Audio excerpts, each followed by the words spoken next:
Yeah. You know, I mean, the thing is, you are, as an entrepreneur, constantly fighting a battle between going under every day when you're a real true startup. So every day is a fight for survival and a fight for growth, all in the same day. So you're fighting off every adversity, but at the same time looking for every opportunity to grow. Because growth for an entrepreneur is oxygen. And if you can create growth in your idea, by that growth I mean that there are people who actually look at what you have as something that can be scaled. Whether it's an investor, and even an employee, whoever becomes part of the team has to also believe in your idea and in your business. And unless you can create that fraternity of people, which are, they may not necessarily be like-minded, but they will all believe in what you are doing.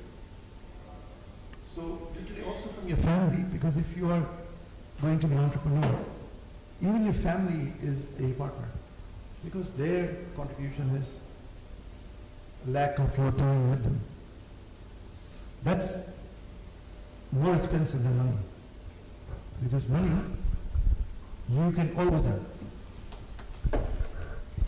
You lose money, you can earn it back. Time you lose, it never comes back.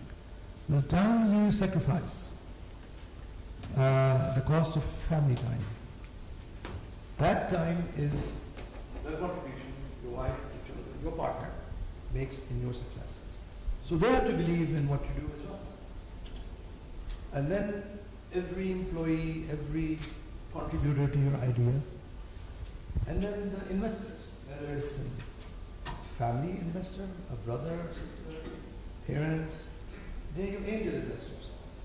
If you're angel investors, then you are the first investor in anything we do. And then you have to circulate.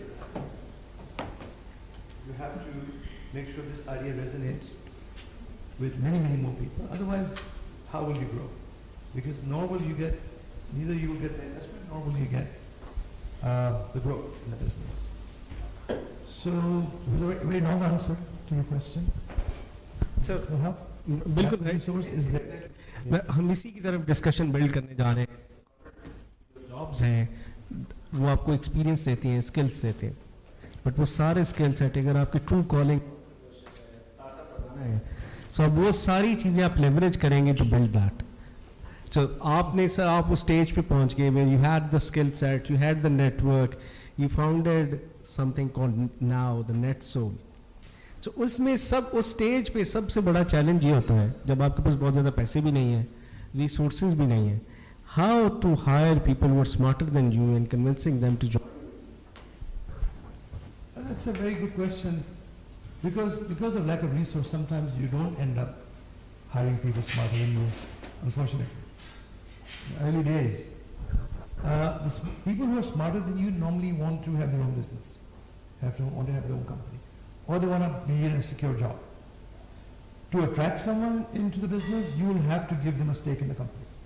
So in the early days, if any entrepreneur listening here wants to bring people who are smarter than yourself, you will have to give them a piece of your pie.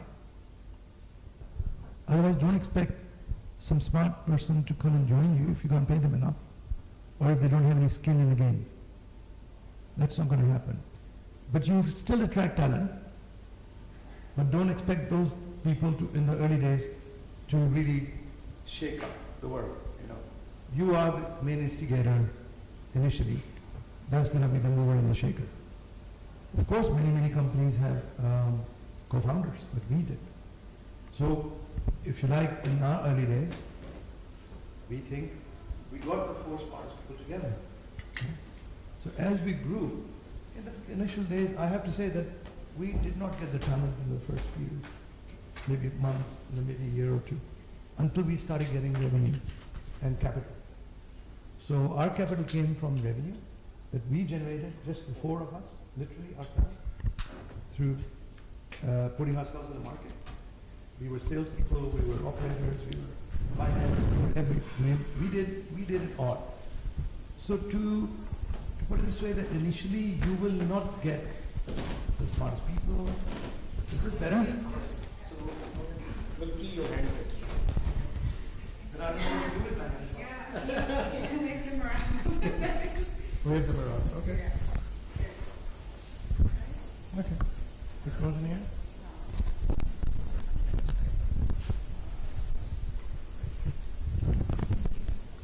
Hello. This is good. Sound is okay? Thank you. Okay. So, sorry, I lost track. Smarter. Yeah, yeah. So really, we then took it upon ourselves to create the base company, the foundation, that is going to attract the smart people we can afford to pay. So that required two types of capital.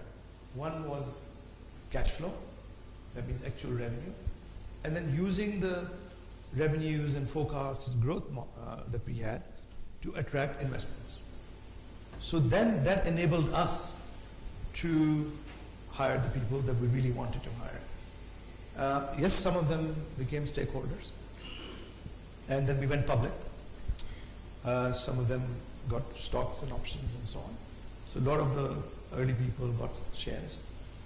They all benefited. The company went public on NASDAQ, and those days, during the .com, they all benefited. We all benefited. Everybody did well. So that just grew then. It kind of feeds on itself.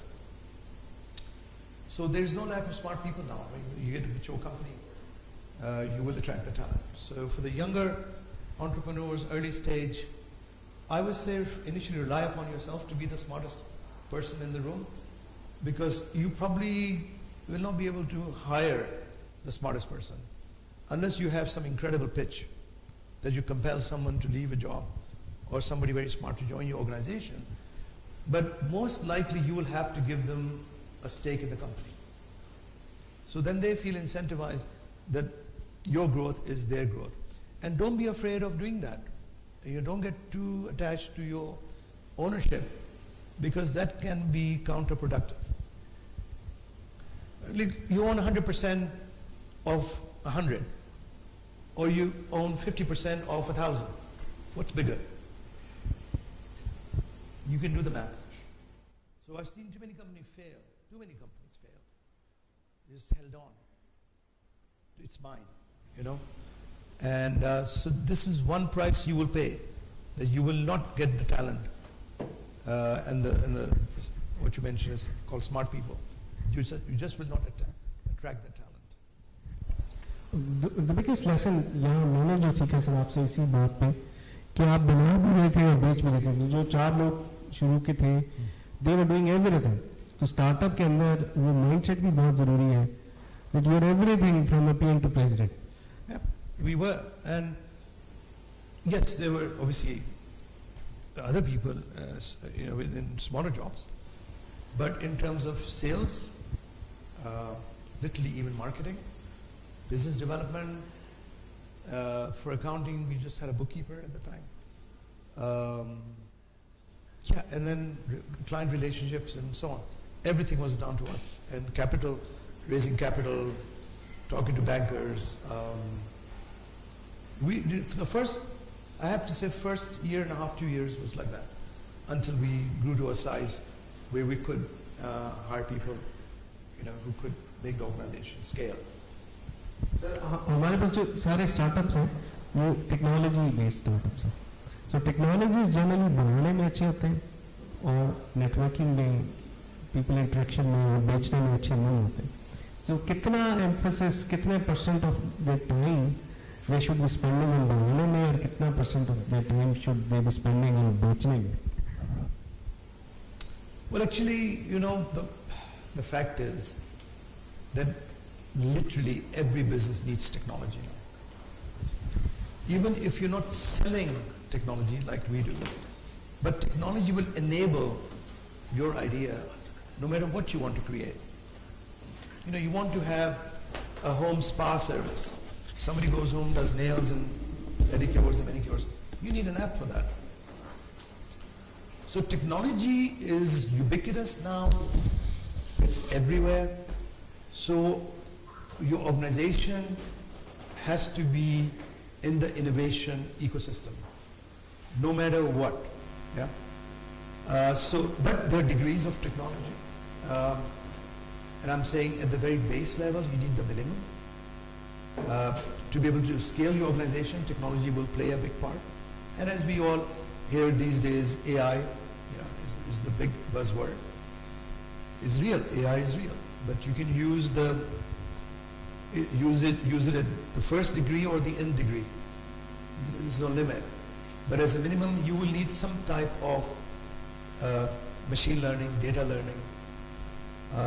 You need to be able to mine data, and then that will help to understand your business analytics and behavior patterns, trends, and so on.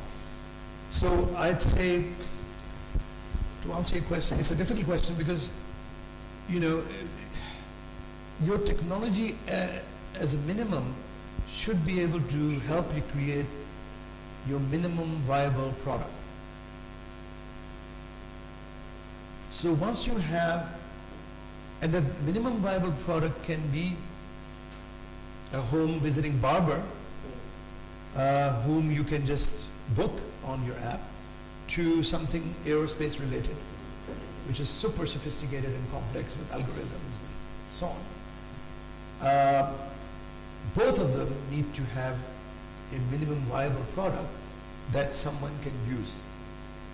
So that business case, the use case that you need to go out with has to be minimally viable through your tech.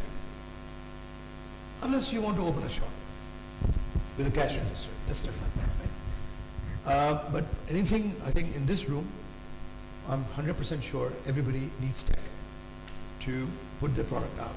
So for you, I would say, don't go too far with your roadmap. All of you have a roadmap, right?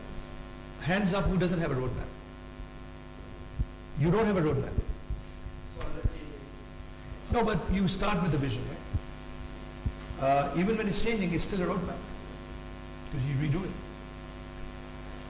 Don't look at the end of that roadmap or the fourth milestone or the fifth, 2 years down. See, what you have to do is you have to stay relevant today, literally.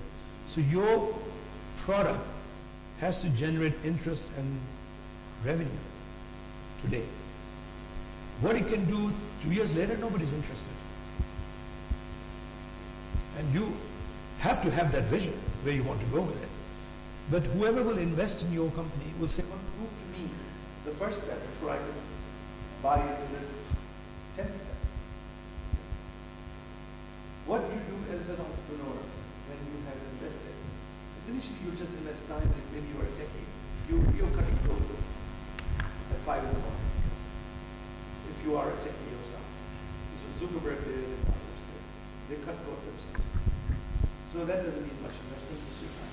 So you create something, put it out there, get a bunch of people together, put some money in, this is VC capital. But then the plan should be